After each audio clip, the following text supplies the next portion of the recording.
Hi everyone, welcome back. My name is Steven. I'm a pharmacist and I own 51 units of real estate, and I built that while working full time. So today I was kind of self-reflecting on my success journey, my growth journey, and my wealth building journey. And I realized that back in high school I was a top 5% student. Um, Going into pharmacy school, I was only 5% that graduated in the 5-year program. I became a pharmacy director very early on at 27 years old. I've bought in a lot of real estate, at one point 90 units of real estate, if you followed my journey, by the time I was 32. And fast forward to today, at 34, I own 51 units of real estate because I sold my mobile home park for a loss. There's another video talking about that, so check that video out. So I've always kind of been in this weird, I'll just coin it for now, upper 5%. And I just reflect back because for those who see me today, you may think I'm really successful, have a lot of money, have a lot of wealth. But, if you don't know my history, my background, I basically grew up with very low self-esteem. Didn't think I was anything special. Didn't think I was smart. Didn't have any advantages. I grew up in a typical Asian American immigrant house. My parents immigrated here from Vietnam with nothing and have built a life that made it easier for myself and my sister to have opportunity to get education, to get a good job, and to build our own wealth, right? So I didn't come from any advantages. My parents didn't really like real estate. The one thing that my parents really taught me was to work hard and to save money, right? That's kind of my baseline. So going back to my childhood, like I said, I grew up with very low self-esteem. I thought I was really stupid. So in my mind, I was like, okay, well, if this student who's smart needs to study for an hour because I am not as smart or not as intelligent, I need to study for 3 hours to get the same result. So I just said, okay, well, I could put in more effort. I can put in more work. That's what I can control, right? So I kind of knew if I would review materials at least 3 times, I would do well enough on the exam. So I just thought, okay, this guy is more intelligent. He just needs to read it once. So I need to read it 3 times. I said, okay. So I got in the habit, right? I said, okay, my friends are really smart. Great. They just study once. I have to study 3 times. We'll get the same result. And then fast forward that to college, I got humbled again, right? I was like, oh, wow, I thought I was smart because I was top 5% in high school. Move on to college, and it's a bigger pond now, smarter people. And I was like, oh, geez, I'm not as smart as I thought I was.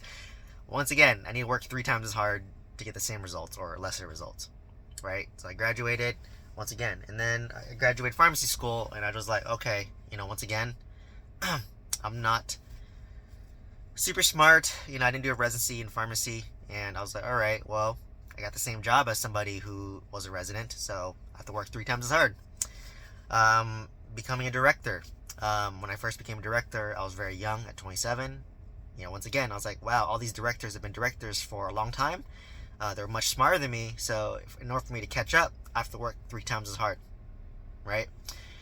In real estate, I was just like, okay, well, I have a track record now. I've worked hard in high school. I worked hard in college. I worked hard in my pharmacist career. So now I started to gain a little more confidence, right? And, at the time, I started to work hard in the gym because, naturally I'm still skinny. Naturally, as a Vietnamese Asian American, I'm naturally very skinny, naturally small bones. It's hard for me to gain muscle, but I worked out extra hard, right? Like at one point I was like powerlifting, and I was lifting heavy weights, but didn't have much muscle to show for it, right? Because my body frame is more lean. So now I've built like this track record of me knowing that if I set my mind to it, I can put enough hard work, I get it done, regardless of my intelligence level and regardless of what I think I am, right? So I put in hard work to do well in high school. I put in hard work to do well in college. I put in hard work to become a pharmacist. I put in hard work to become a pharmacy director. I put in hard work to master becoming a pharmacy director, right? So now when it came to real estate, it just said, okay, it's just a matter of time before, and if I put in the work, and I'm willing to put in the work because I've proven it to myself in the past, I can do it, right? So once again, bought a piece of real estate, house hacked it. At the time, I didn't actually listen to podcasts like Bigger Pockets or Real Estate YouTube. I just said, all right, well, I'm just gonna live in the house, put these rooms on Facebook Marketplace, put them on Craigslist, rent it out, and see what happens. And I learned, right? And after I did one, I was like, okay, wasn't as bad as I thought. Did it again, right? Just bought another house hack. I bought a third house hack, fourth house hack. Then I bought a house remotely in Alabama. I just said, all right, well, I own 4 properties in California. Usually I'm used to being close proximity to these properties. So this is the first time that I'm buying a property in a state I've never been in, Alabama, and I bought it sight unseen. So I said, okay, well, what do I need to learn? What do I need to do? Once again, I got a property manager, talk to them. They would film the inspection for me. I'd get the inspector. The inspector would come and do it for me, right? So, and it compounds to apartments. Then I moved to apartments, did the same thing. Did the mobile home park. That failed, right? But at least I learned from it, and I gained a lot of valuable nuggets, and gave me a lot of clarity and insight. But why I'm sharing all this is not to brag. It's just to show that in my mind, I'm so average.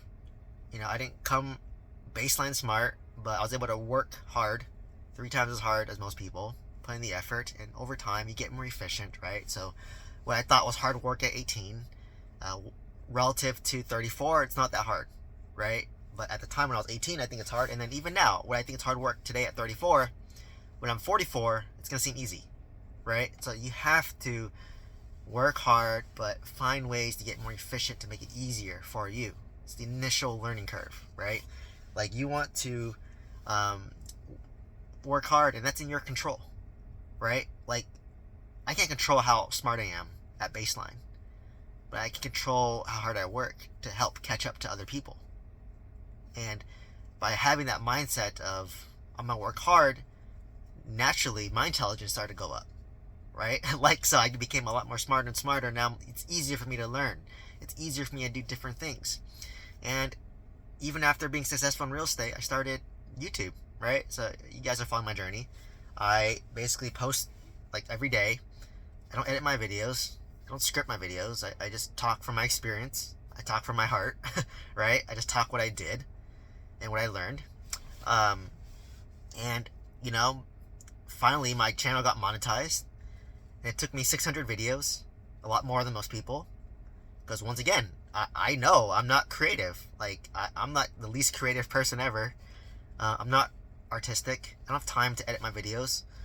Right now I don't want to invest in editing, so I just said, all right, well, I control me posting a video every day talking about what I learned. And I learned that my channel is still small, but only 5% of YouTube channels are monetized. So in a weird way, my channel is top 5%. Doesn't feel like it, but it is.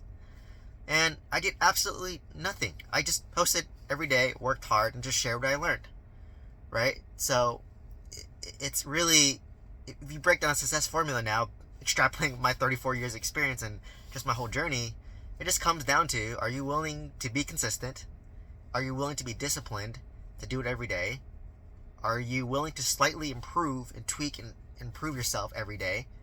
And I've done that with YouTube, right? You have to try something, pivot it, doesn't work, and then change it to something different, right? But my mindset was always, all right, well, it's going to take me a lot longer than most people to get successful, which is okay. I know over time I'm going to improve, but what I ask myself now is this something that I can do for the rest of my life? And the answer is yes. If you set these crazy expectations, you'll just quit, right? So for example, if you never work out and all of a sudden you don't work out 7 days a week, good luck, right? You'll do well for a week, then you'll quit. But if you say, you know what, could I walk 10 minutes every day? Yeah, you could. And then you do your 10-minute walks a day. And then now after you're consistent of that, can I make it 15 minutes? Can I make it 20 minutes? Oh, okay. Now can I walk and then maybe go to the gym once a week? Now can I walk and go to the gym twice a week? So you slowly ramp up, right? Over time. You slowly ramp up over time. Right? That's what I'm doing with YouTube. That's what I did in my real estate.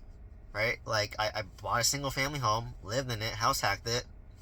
Bought another single family home, lived in it, house hacked it. rinse and repeat. Bought a home remotely in Alabama, then moved up to apartment complex in Oklahoma, mobile home park in Alabama, another apartment complex in Oklahoma, and now I'm at the point where I could buy another apartment complex in Oklahoma, and it's gonna be easier, right? Just like somebody who's been going to the gym 5 days a week. If they want to increase the weight, it's easy, right? So you just have to be willing to put in the hard work. And that's where most people fail. Like, they're not willing to put in the hard work. They're not willing to be consistent. And literally that difference will make you the top 5% or not. Like, and this is based on my own experience and my own journey. So, like, for me, I'm very tenacious. I'm very disciplined. And I'll just keep on going, right? Even if I see no results, right? Like, just keep on posting, keep on learning, keep on sharing, and eventually something good will happen, right? And even if not, this is very stress relieving regardless. So hopefully this gave you some insight as what's it like to be a successful, to build wealth, to be in the top 5%. And it sounds simple, but not many people are willing to do it, right? So it's those small, simple things done over a long period of time that compound is what makes you successful. And this will help make me successful based on my experience. So hopefully you gain some value from this video. Please share this video with somebody who can benefit from this to see what it's like. It was very rewarding for me to realize that, okay, if I just put in the time, the effort, and slowly improve over time, I'll get there, right? It may take longer than others, but I'll get there, right? I know a lot of, like, for example, YouTube channels, they post like 3 videos and they have like 100,000 subscribers, right? So it's as long as you're consistent, persistent, and slightly improve, you'll get there. Just be patient, right? So, please let me know if you have any questions down below. Let me know what resonated with you, if anything. And please like, comment, subscribe. Thank you so much.